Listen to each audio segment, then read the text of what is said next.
Hello everyone. सम्मिश्र संख्या पढ़ रहे थे हम। सम्मिश्र संख्या के बारे में क्लास है बीएससी पार्ट 3। पेपर हम कौन सा पढ़ रहे थे? दूसरा पेपर था सम्मिश्र विश्लेषण। और कौन सी क्लास है आपकी? ये 7। ठीक है, देखो मैं लास्ट क्लास में आपको एक सिद्ध करना बताया था, एक प्रूफ बता रहा था कि Z1 + Z2 less then Z1 + Z2। ये मैंने आपको प्रूफ बताया था। इसका दोबारा प्रूफ बताता हूँ। उस दिन क्या हुआ, थोड़ा सा गलत हो रहा था। आज मैं इसका प्रूफ तरीके से बताता हूँ कैसे प्रूफ करेंगे। ठीक है, तो सिद्ध कैसे करेंगे, ध्यान रखना इस चीज़ को, कैसे सिद्ध करेंगे, पेपर में आ जाता है कई बार। तो सबसे पहले इस वाली चीज़ को लेंगे। इस वाली चीज़ को हम क्या दिखा देंगे, ऐसे ही दिखा देंगे। ठीक है, कैसे दिखाएंगे? तो सबसे पहले क्या करो, Z1 + Z2 का होल स्क्वायर किया हमने। Z1 + Z2 का होल स्क्वायर हमें, देखो अब इसमें क्या करेंगे, गुणधर्म इस्तेमाल करेंगे। गुणधर्म इस्तेमाल होंगे, इसलिए मैंने आपको 8 या 9 गुणधर्म जो लिखाए थे वो इसलिए लिखाए थे कि इन क्वेश्चन में क्या होता है, अप्लाई होते हैं। हमें पता है कि Z बार क्या होता है हमारे पास, ये होता है। यानी इसको कैसे खोल सकता हूँ, अगर आपको मापांक Z² दे रखा है तो मैं इसको ऐसे खोल सकता हूँ Z बार में। यानी इसको क्या खोल सकता हूँ मैं, इसको कैसे खोल सकता हूँ, Z1 + Z2, Z1 + Z2 का बार, ये खोल सकता हूँ मैं।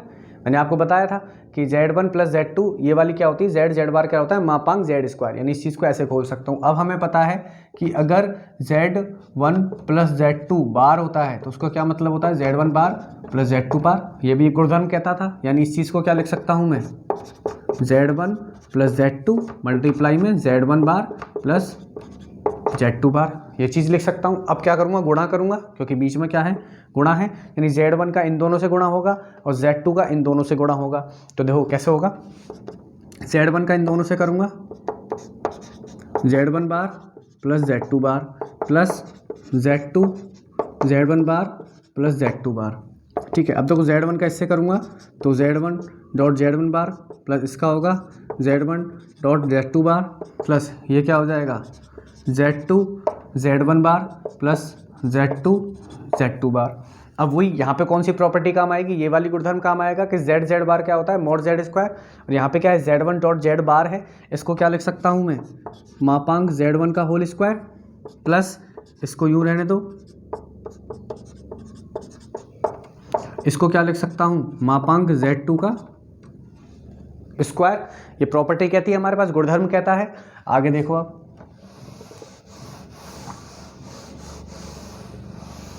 अब देखो, अब मैं क्या करूँगा, इन दोनों को साथ में ले लेता हूँ पहले, Z1 बार + Z2 बार, और इन दोनों को अलग कर लिया, Z1 Z2 बार प्लस Z2 Z1 बार, ये लिख लिया मैंने। अब देखो मैं क्या करूँगा, मुझे ये चीज़ लेके आनी है, ये वाली चीज़ दिखानी है। तो मुझे क्या करना है, इस चीज़ को मैं क्या लिख सकता हूँ,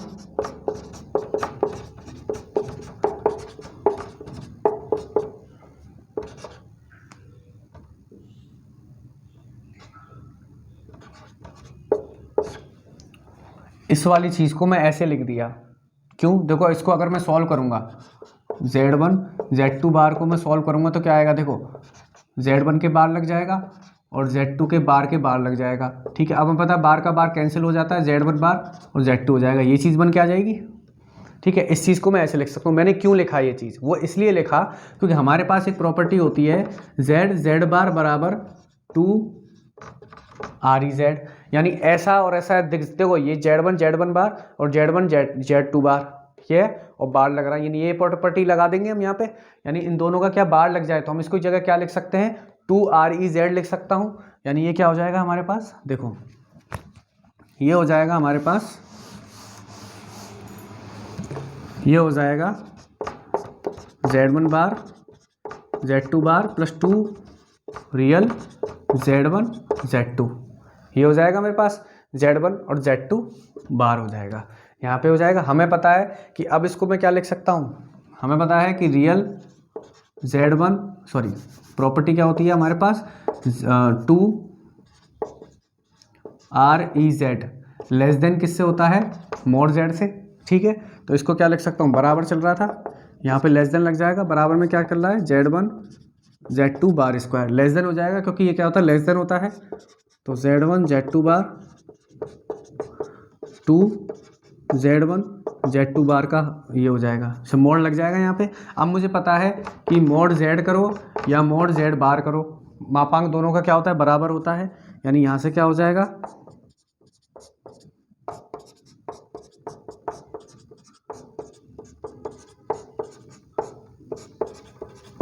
ये हो जाएगा।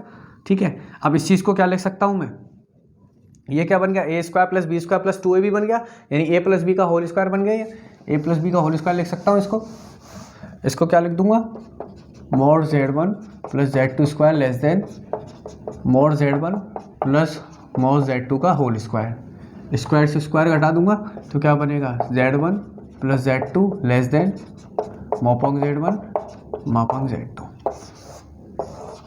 यही सिद्ध हो के आ गया हमारे पास। ठीक है, तो इसको ऐसे सिद्ध करते हैं। इन चीज़ का ध्यान रखना, गुणधर्म जो लिखाए थे ना, प्रैक्टिस करना एक दो बार खुद के हिसाब से, खुद के हाथ से करना, आपके समझ में आ जाएगा कैसे किया ये। बस इन चीज़ों का याद रखना, गुणधर्म कब कैसे यूज़ होगा वो चीज़ आपको याद रखनी पड़ेगी, ऐसे हम इसको सिद्ध करेंगे। ठीक है, अगला आता है इसके बाद एक और प्रमेय है। एक और प्रमेय क्या दे रखी है आपकी, देखो इसको बिठा रहा हूँ।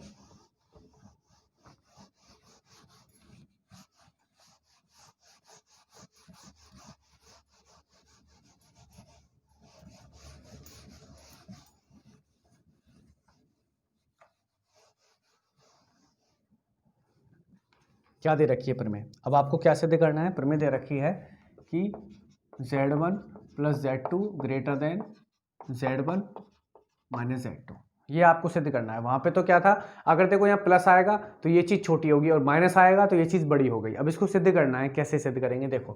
तो पहले वही तरीका, इसका स्क्वायर करूँगा, क्या हो जाएगा ये Z1 plus Z2 multiply Z1 plus Z2 का बार। फिर इसको क्या करूँगा, Z1 बार प्लस Z2 बार। अब वही Z1 का इन दोनों से मल्टीप्लाई होगा प्लस Z2 का इन दोनों से मल्टीप्लाई होगा।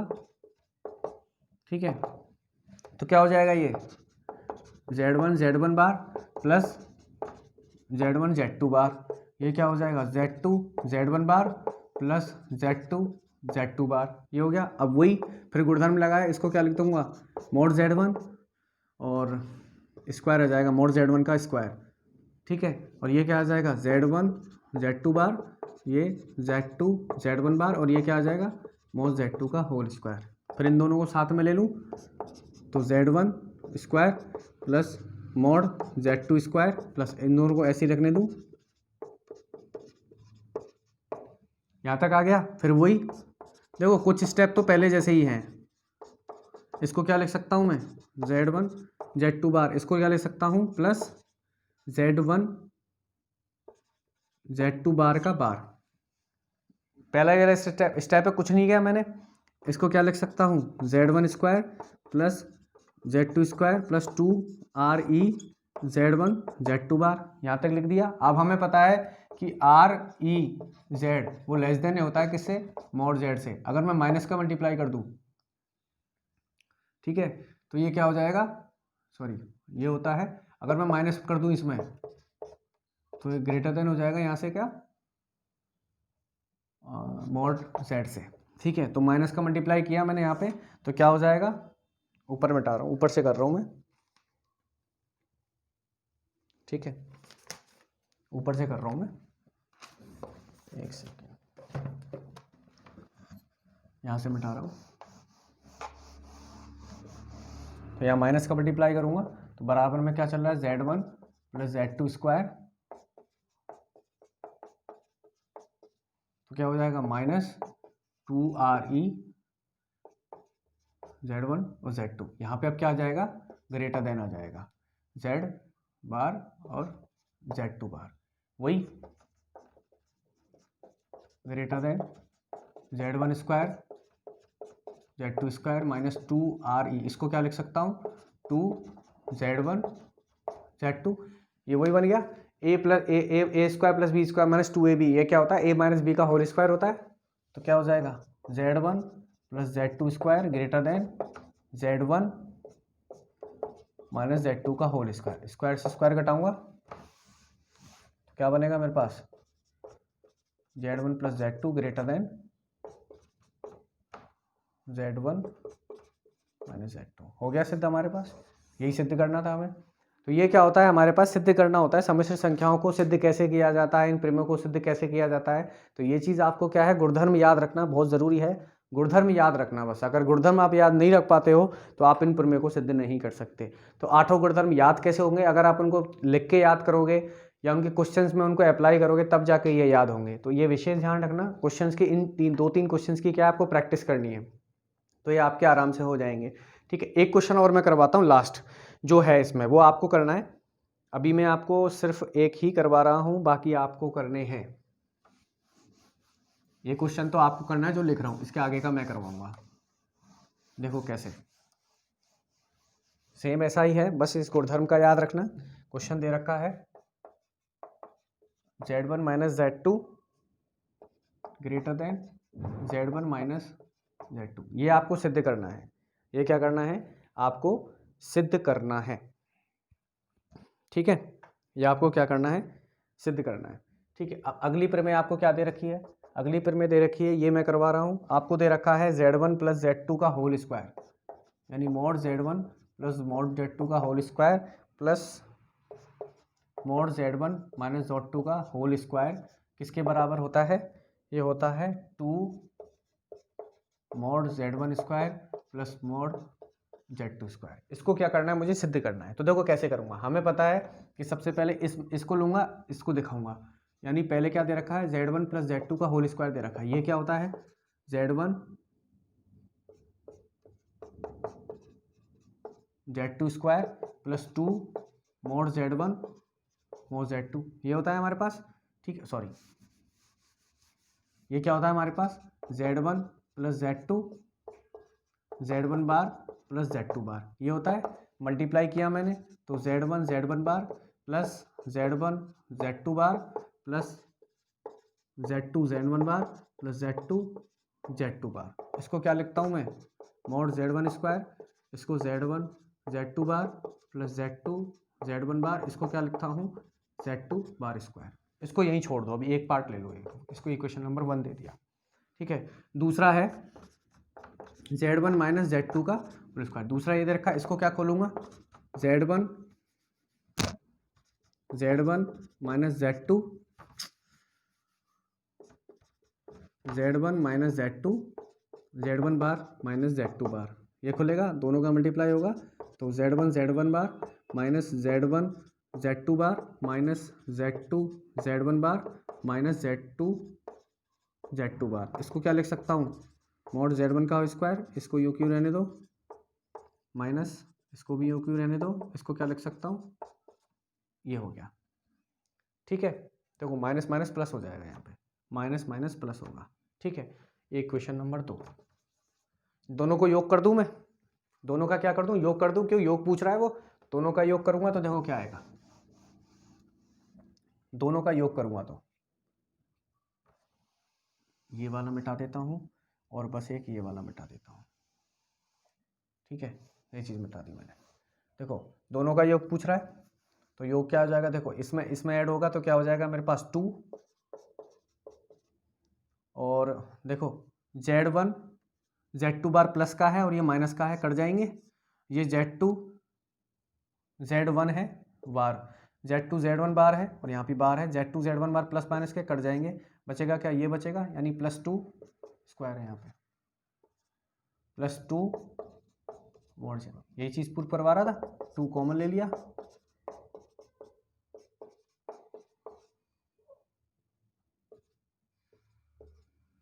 हो गई प्रूफ हमारे साथ चीज़। तो इसको बोलते हैं प्रमेय को सिद्ध करना। ये याद रखना कैसे सिद्ध की जाती है, एक आपकी प्रमेय में ये दे रखी है। तो ये आपका एक सम्मिश्र संख्या के बारे में प्रमेय थे, बस मुझे इतना ही सम्मिश्र संख्या के बारे में बेसिक्स इतना बताना था, ये मैंने आपको सिर्फ बेसिक्स बताया है। अब आगे जो मेन आएगा आपका, वो आपके मेन है, जो आपके पेपर में मेजर पार्ट जो रहता है, सबसे ज़्यादा जो आता है जिस पे क्वेश्चन, वो आएगा। तो अब हम नेक्स्ट क्लास में क्या करेंगे, दूसरा टॉपिक स्टार्ट करेंगे, वो है विश्लेषक फलन। विश्लेषक फलन क्या होता है, कैसे इसको सॉल्व करते हैं, कैसे सीमा निकालते हैं। अब तक आपने वास्तविक में निकाला होगा, वास्तविक विश्लेषण आपने पढ़ी थी सेकंड ईयर में, तो आपने देखा था कि वहाँ लिमिट सीमा कैसे निकालते थे, सातत्य कैसे निकालते थे, अवकलनीयता कैसे निकालते थे। अब इसमें पढ़ेंगे कि अगर सम्मिश्र संख्या आपको दे रखी हो तो उसकी सीमा कैसे निकाली जाती है, उसको चेक कैसे किया जाता है कि सातत्य है कि नहीं है, कैसे अवकलनीयता चेक की जाती है, उसके बाद विश्लेषक फलन क्या होता है, ये सब चीज़ हम क्या करेंगे नेक्स्ट क्लास में पढ़ेंगे। तो आपका मेन टॉपिक्स क्या होगा, कल से स्टार्ट होंगे, तो इसलिए ये सब चीज़ पढ़ लेना, क्योंकि ये आने वाले टाइम पे जो आने वाला जो टॉपिक मैं पढ़ाऊंगा उसमें ये सारी चीज़ें बहुत काम आने वाली हैं, बेसिक्स बहुत काम आने वाला है। तो इन चीज़ को ध्यान से समझ लेना और पढ़ लेना, ठीक है। तो बाकी हम करेंगे नेक्स्ट क्लास में। तो आज ये 3 प्रेमे करवाई हैं, एक प्रेमे आपको दी है मैंने, वो उसको सॉल्व करके देखना, नहीं आए तो आप क्वेरी भेजना, मैं आपको सॉल्यूशन भेज दूंगा उसका, और या तो मेरे से पूछ लेना। पर लेकिन इनको सॉल्व जरूर करना, ये पेपर में आ भी सकती हैं आपके, एक चारों में से एक जरूर आएगी आपके, ये ध्यान रखना। तो ये देखना, मैंने आपको बता दिया है। इनके लिए क्या करना पड़ेगा, आपको गुणधर्म याद करने पड़ेंगे, गुणधर्म क्या क्या कैसे कैसे चेंजेस होते हैं उनको सबको आपको देखना पड़ेगा, ठीक है। तो आज की क्लास तो हम यही खत्म करते हैं। करिएगा, देखिएगा, सॉल्व करिएगा, हाथ से खुद से करने की कोशिश कीजिएगा, सॉल्व हो जाएंगे आराम से, ठीक है। चलिए, तो थैंक यू।